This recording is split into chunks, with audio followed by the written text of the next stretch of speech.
Hi, I'm Dipali Bedi, clinical psychologist.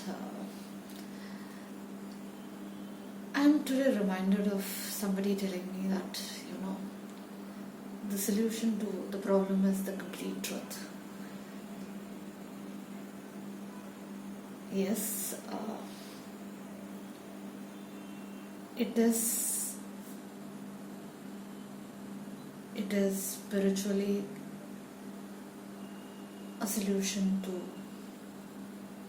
complete growth in an individual.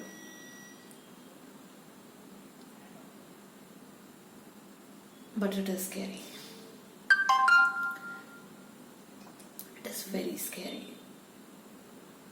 Today's culture where everything is masked, everything is properly presented, packaged, in that society, to be completely true is impossible. But is truth so bad?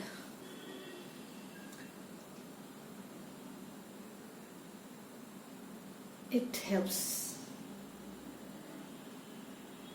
हम इतना झूठ बोलने की आदत में पड़ चुके हैं कि हम सच बोलते बिल्कुल ही डरते हैं. जिस चीज़ का शायद कोई बहुत बड़ा रिपरकशन नहीं हो, हम उससे भी शायद हम उस चीज़ों से भी सच बोलते हुए डरते हैं. But understand the other side. Truth is only spoken when the truth can be heard. I'll over here narrate one of my clients. I was a starter with my profession, and I met this man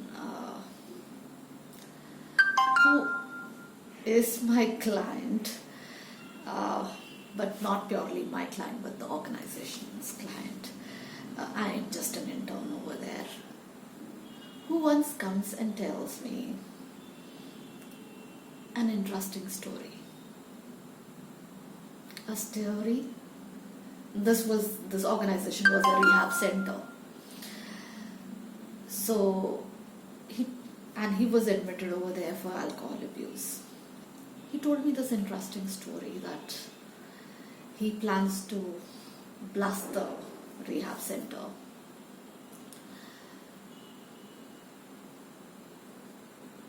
He gives me complete details of how he plans to blast the rehab center. As an intern, I was too scared. But somewhere, maybe my ignorance, maybe my whatever, stupidity of being just a starter or innocent, never thought it would be, couldn't completely believe even in it. So when he finished the whole story, I told him, why are you telling me the story? He said he's telling me the story because he doesn't want me to die in that blast. So he doesn't want me to come on a specific day, which he had mentioned in his story that he's planning to blast it. And basically does want to protect me because I'm a nice person. Completely humbled. I wasn't sure what I wanted to do. But somewhere there was an innocent belief that, nothing will happen. And the fact nothing happened, I'm still alive. I just at the end of it said, whatever be it, I'll be coming. So I did go on that day, and nothing happened. After some time, I really wanted to ask this person, and so I went to him and I asked him that, what happened? Nothing happened. Why did you tell me that story? He just laughed and went off. Interestingly, after some days, he told me a story, another story, a factual story. story of him being sexually abused by his cousin. And he asked me one thing. I am seen as bad because I abuse alcohol. What about this cousin sister of mine who's seen as modern, hip, perfect, who tried to sexually abuse me? I had no answer. It was the most painful experience of going through that. It was a truth which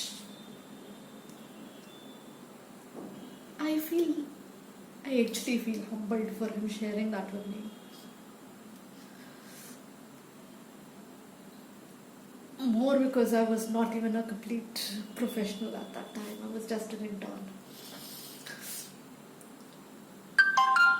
But this event, ultimately, when I discussed this with one of my mentors later in my life of my profession, he told me that's what his first story was. His first story was only said to see how much truth can you handle. He could not have told the other truth had he not been able to handle his first truth. So it is important that we tell the truth to life. This society will become much easier if we tell the truth around. But the truth can only be said to the ears which are ready to hear the truth. So very difficult thing. And that's why we all have stopped speaking the truth and started distrusting people like anything, which is increasing the mental health illnesses in people because we are wearing a lot of masks. So we need both the things to happen. We need people to speak the truth. We need people to be able to hear the truth, which might not be easy. I can't say anything more than that.